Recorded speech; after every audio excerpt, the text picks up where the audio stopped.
Hey guys, welcome back to another beautiful day in the garage. Those of you that are following, today we're going to be working on the 2016 Mustang full chassis, 19,000 miles, and it has a 1963 Ford F100 Unibody that we short channeled over the top of that chassis. Pretty cool vehicle. We're working with all the modern electronics. We're going to be doing some sheet metal stuff, which we kind of hit some hiccups. Don't have a lot of sheet metal experience, don't have a lot of sheet metal tools. We bought an Eastwood bead roller to kind of get things going. If you guys can see in the truck here, we've been working on the dash and the modern console that controls everything. We want to utilize that. We built a bracket, but there's some compound curves right here, and then going to be throughout too that we kind of need to address, and I need to get some better sheet metal tools. So good news is that stuff came in, nothing too fancy, but what we're working with is we got a Harbor Freight shrinker stretcher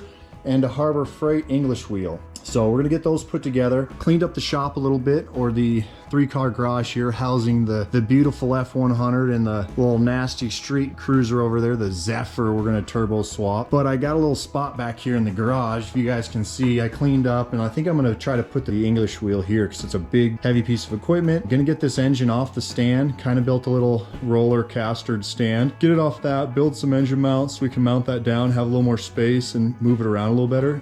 And then we'll put the English wheel here. So that's kind of what we're going to be working on today. Get those tools together, build a little pedestal for the shrinker stretcher so we can use it in a vise. Maybe try to bend some metal up and see if we can make those curves and just kind of trial and error. So I'd also like to say thanks for everybody liking, subscribing, commenting. Factory Fresh reached 1,000 subscribers, so that's pretty cool. I never would have thought so many people were interested. If you do like watching the videos, like, subscribe, comment, interact. That's kind of fun to do. So I'll get you guys on time lapse. We're gonna get those tools together and then maybe try to use that English wheel a little bit.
All right, fellas, so we have the English wheel put together. We built a little cradle for the engine so I can move it around the garage a little bit better.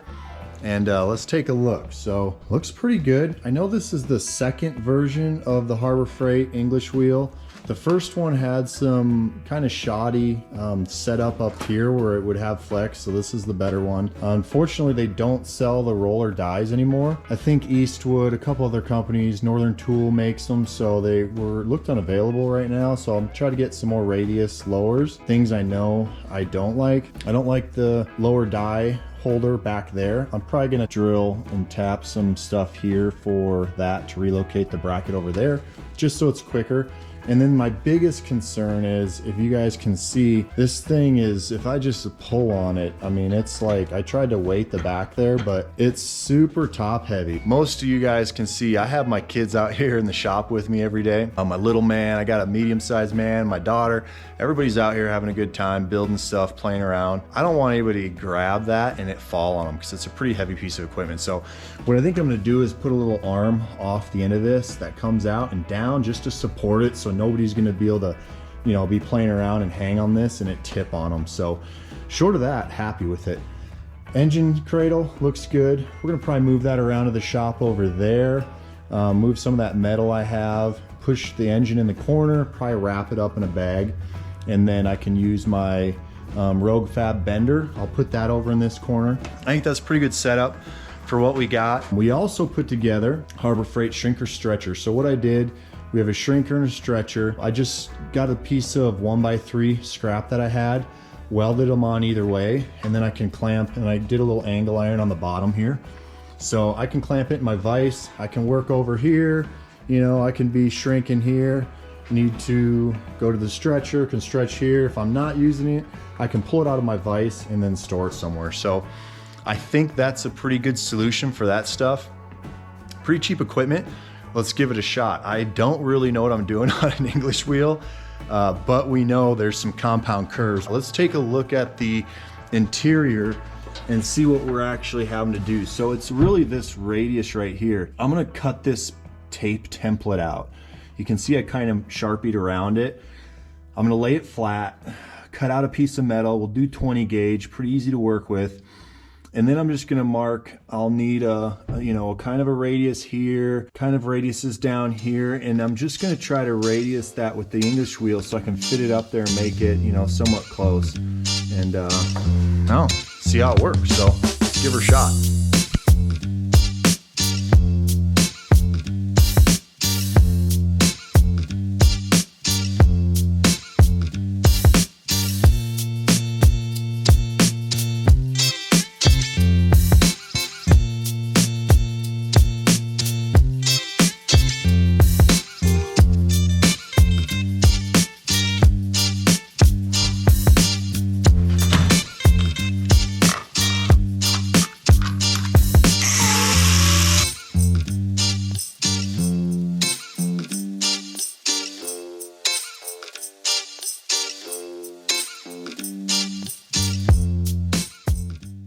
All right, well, we have success. We got our template cut out, and double success. Check out my khaki pants. I'm wearing nice pants in the garage and I didn't ruin them. So I'm too lazy to take them off, and I didn't destroy them like, or my hoodie. I didn't realize that like I did previously.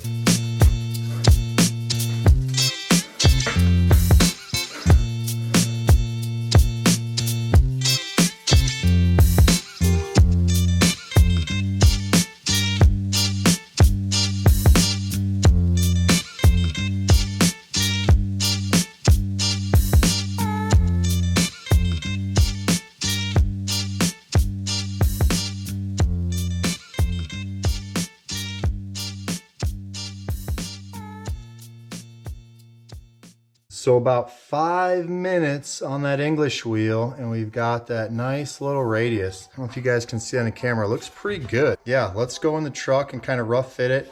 This stuff we can kind of bend by hand too, but I can't make this real nice radius you see here now, how it's bumped out without that English wheel. So I'm pretty happy with that. Let's go see what it looks like.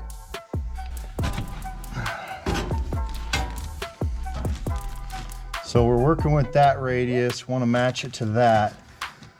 This is gonna I could break this by hand. I'll put it up here.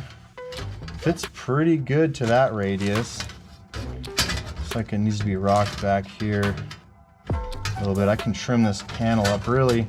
I just need to run into this support and this support so I can do a flat panel and it will cover this piece. So we can always add on steel too.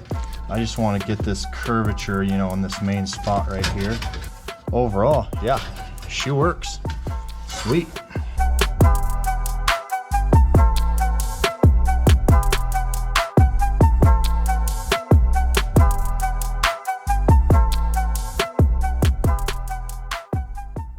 All right, well, we got her trimmed up, radiused, and a couple breaks. We did one little break here. That's our radius on the English wheel. Man, I know this is pretty simple looking, guys, but I'm not gonna lie, I'm pretty happy about that. I was pretty caught up in bending this sheet metal. I've never worked with like 20 gauge, so I guess I'm just not used to how easily it moves around.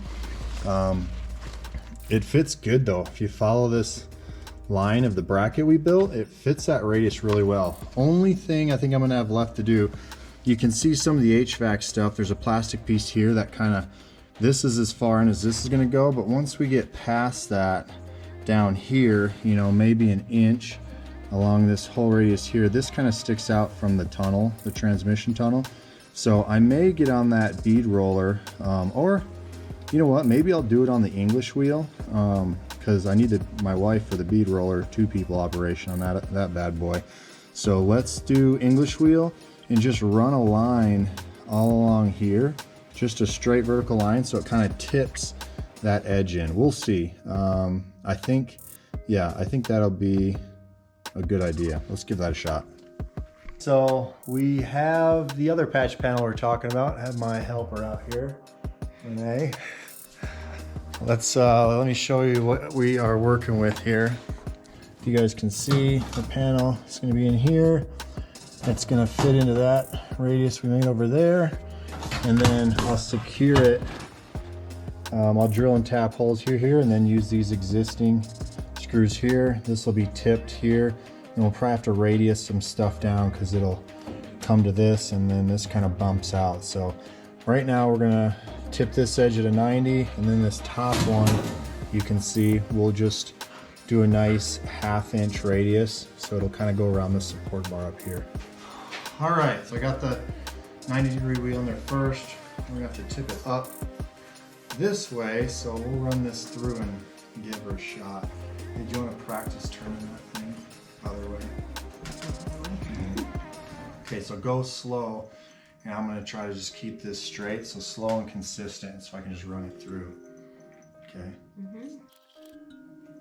Oh, I don't have this clamp down. I was gonna say, it doesn't look like it's bending. I was like, that's not working. Okay, let's try this again.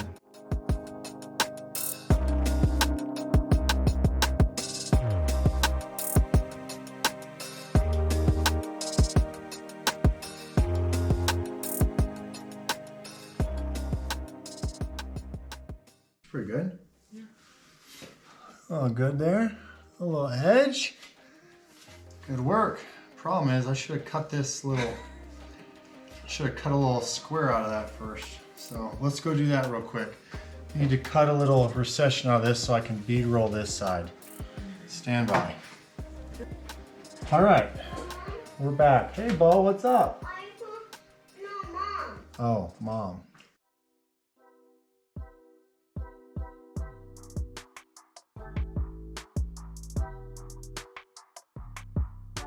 Now we've got a nice little 1/2 inch radius here, sharp 90 radius right there. I'm gonna have to hammer this out. You can kind of see the end there because it was interfering, so that shouldn't be too hard.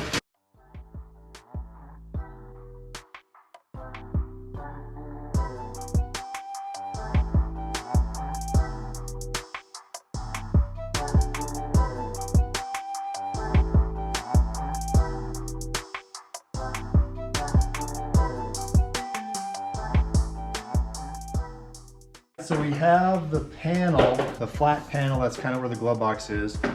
We English wheeled this little recession here because of the way the brackets are. Did our 1/2 inch roll here. I also rolled here just to straighten it back out, and then tipped the edge at a 90 right here. So let's go take a look. Set up this bracket up here.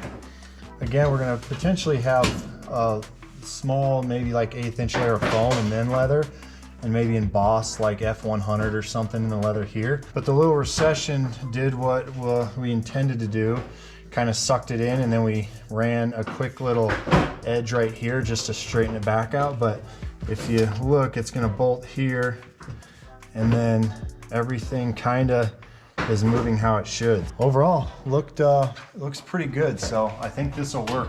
I think we made a lot of good progress today. Got some metalworking tools with our English wheel, shrinker, stretcher, made a bunch of the panels. Still have to do the driver's side. We're gonna keep working on that. But overall, I'm really happy. So those of you that have been following, I've been racking my brain with this interior, not knowing sheet metal work, not having the right tools, buying pretty cheap tools, wondering if they're gonna work, how to design this stuff so I can take it off and get it upholstered. And it was basically analysis paralysis. I wasn't doing anything because I didn't have all the answers. Bottom line, I always say this, I just need to follow my own rules, is, you know, don't wait to have the answers to everything before you do it, because start working into it, start working through it, and you'll figure it out, which is exactly what happened here. We just started bending metal, doing things, everything fit together, have a game plan, and just start moving, and you'll figure it out. So whether it's getting out in the shop, building your hot rods, having a project car, or just life in general, don't wait to have all the answers before you take action. You're not gonna have all the answers. If you wanna do it, you're gonna learn from it, it's gonna benefit you. So just go out there and get after it. So with that, thanks for watching, guys, and God bless. Long live hot rodding.